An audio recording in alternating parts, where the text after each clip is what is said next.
인생이 바뀐다는 말 너무 많이 들어보셨죠?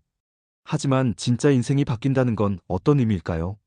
사실 우리의 몸, 환경, 주변 사람들, 심지어 계절까지 매일 바뀌고 있어요. 오늘 이 영상 보고 나면 여러분은 아마도 이렇게 말할 겁니다. 정말 감사합니다. 왜냐하면 지금부터 여러분의 뇌와 인생을 바꿀 수 있는 실제로 과학적으로 검증된 방법을 알려드릴 테니까요. 단순한 동기부여가 아닙니다. 이건 우리의 뇌를 재설계해 부의 진동과 주파수에 맞는 새로운 정체성을 장착하게 하는 실전법입니다. 우리는 매일같이 환경이 바뀌는 걸 체감합니다. 계절이 바뀌고 옷차림이 달라지고 회사의 분위기나 가정의 상황도 시시각각 변하죠. 그런데 그런 외부 변화들이 우리 삶에 진짜 변화를 가져오는 건 아닙니다. 중요한 건 인식의 변화입니다. 인생이 바뀌었다고 말할 수 있는 진짜 기준은 바로 나의 내면이, 즉 뇌가 세상을 해석하는 방식이 바뀌었느냐 하는 거예요. 그 해석의 틀을 바꾸는 첫 번째 열쇠는 바로 감정과 정체성입니다.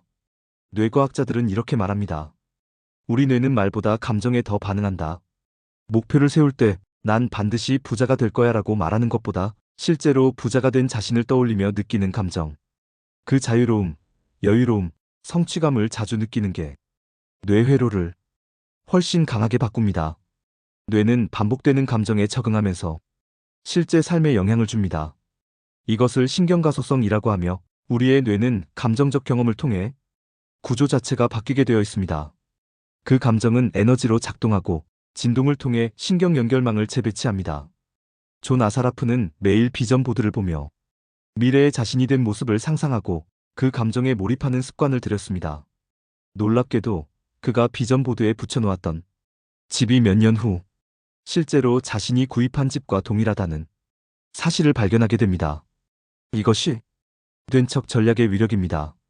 처음에는 가짜처럼 느껴져도 반복과 몰입을 통해 뇌는 그것을 실제처럼 받아들이고 현실은 그 신념에 맞게 변하기 시작합니다. 이런 사례는 그저 영적인 이야기만은 아닙니다. 실제로 하버드 의대 연구팀은 마음속 이미지와 그에 따른 감정이 신체 생리 반응을 유도한다고 밝혔습니다. 예를 들어 운동선수가 실제로 운동을 하지 않고도 그 장면을 상상만 해도 근육이 미세하게 반응한다는 연구도 있죠. 이것이 바로 감정 이미지의 힘이며 현실을 설계하는 가장 강력한 도구입니다. 부정적인 감정, 불안, 걱정, 짜증은 뇌의 편도체를 자극하여 스트레스 반응을 일으킵니다. 반대로 기쁨, 감사, 설렘은 전전두엽을 활성화시켜 창의성과 문제 해결 능력을 높입니다. 그래서 아침에 일어나자마자 오늘 하루가 기대된다는 감정을 일부러라도 느끼는 것이 뇌 건강에 결정적입니다. 실제로 하버드 대학 연구에 따르면 긍정적인 마음가짐을 가진 사람들이 그렇지 않은 사람들보다 평균 수명이 7년에서 10년 정도 더 길다고 밝혀졌습니다. 그렇다면 우리는 구체적으로 어떻게 뇌를 재설계할 수 있을까요? 우선 정체성을 바꿔야 합니다. 나는 부족한 사람이다. 나는 운이 없다. 나는 안 될 거야. 같은 자책과 낙인은 뇌회로에 그대로 새겨집니다. 그래서 우리는 스스로의 정체성을 의도적으로 바꿔야 합니다. 나는 풍요를 창조하는 사람이다. 나는 충분한 가치를 지닌 존재다. 나는 행동하는 사람이다와 같은 선언을 매일 반복하면 뇌는 그것에 점차 적응하게 됩니다.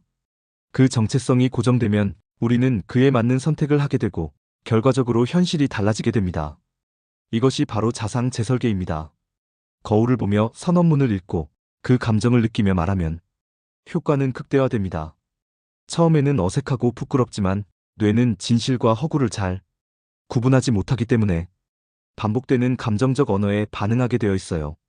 이때 중요한 것은 감정을 충분히 실어주는 것. 말만 하면 소리지만 감정을 실으면 진동이 되고 그 진동이 뇌회로를 재배치하는 신호가 됩니다. 말의 진동, 감정의 에너지, 그리고 이미지의 상상이 결합되면 뇌는 새로운 회로를 만들어냅니다. 또한 중요한 것은 감사입니다. 뇌과학자 다니엘 에이맨 박사는 우울증, 불안 등 정서적 문제는 뇌의 하드웨어가 제대로 작동하지 않기 때문이며 이를 개선하는 데 감사와 긍정이 매우 효과적이라고 말합니다. 실제로 인디애나 대학교에서 감사 편지를 쓰는 실험을 진행했는데 단 3주 동안 감사 편지를 쓴 사람들의 뇌는 3개월 후에도 전전두엽 활동이 활발하게 유지된 것으로 나타났습니다. 감사는 뇌의 긍정 회로를 자극하고 부정 회로는 약화시킵니다. 여기서 포인트는 억지로라도 하는 게 중요하다는 겁니다. 감사할 일이 없어도 감사하는 태도를 취하는 것만으로도 뇌는 그에 반응합니다. 이것은 운동 초보자가 처음부터 무거운 중량을 드는 것이 아니라 가벼운 스트레칭부터 시작해 점차 강해지는 원리와 같습니다. 감사는 뇌의 근육을 기르는 정신적 운동입니다. 반복할수록 감정의 근육도 단단해집니다. 더 놀라운 사실은 타인의 행복을 기원하는 것만으로도 뇌가 긍정적으로 바뀐다는 점입니다. 로스캐롤라이나 대학의 바바라 프레드릭슨 교수는 매일 몇 분간 자해 명상을 매일 실시한 참가자들이 매일 10분씩 실천한 결과 긍정적인 정서가 눈에 띄게 향상되고 부정 감정은 줄었다고 보고했습니다.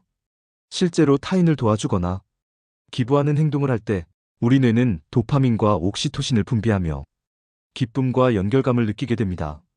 이것이 진짜 내가 행복해지는 가장 빠른 방법이라는 거예요. 마크 트웨이는 이런 말을 남겼습니다. 나를 기쁘게 하는 가장 좋은 방법은 다른 사람을 기쁘게 하는 것이다. 이 말은 단순한 아름다운 문장이 아니라 신경과학적 사실입니다.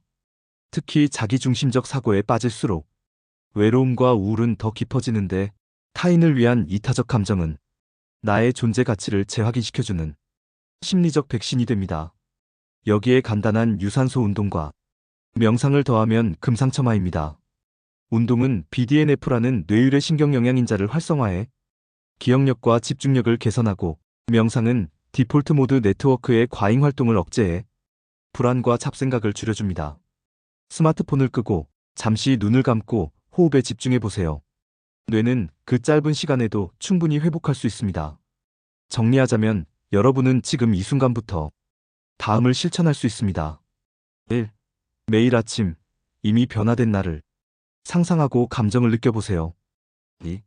거울 앞에서 정체성을 바꾸는 선언을 말하며 감정을 담아보세요. 3. 잠자기 전 감사한 일 3가지를 꼭 적어보세요. 4.